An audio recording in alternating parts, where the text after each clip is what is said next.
ตดเหม็นเป็นเหตุเลยเฮ็ดให้เจ้าทิมอายได้นั่งห้องให้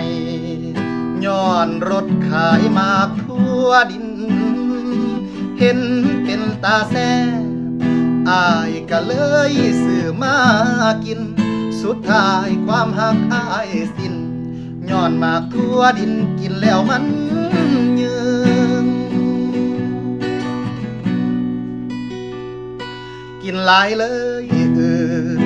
บ่คิดมันสิเป็นไปย้อนว่าแซ่บหลายเฮ็ดให้ท้องไข่ลืมว่าทั่วดิน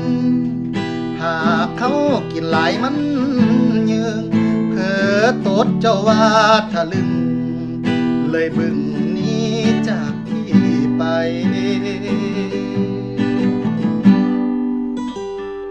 กลับคืนมาสาเทื่อหน้าอายสิยุ่มไว้เทื่อนี้อดตดบ่ได้กินทั่วดินลายอายเลยยืงท้อง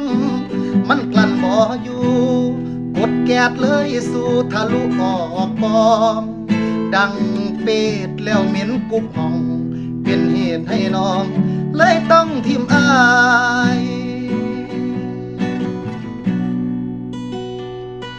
ก็เป็นให้โพป่าอายย้อนโตดอีหลีตีลาให้บ้านถามมาสิตอบเพิ่นว่าจังได้ว่าอายตดเหม็นมันก็เป็นตายากอายขอร้องน้องเพื่อสุดท้ายต่อไปจะเลิกทั่วดิน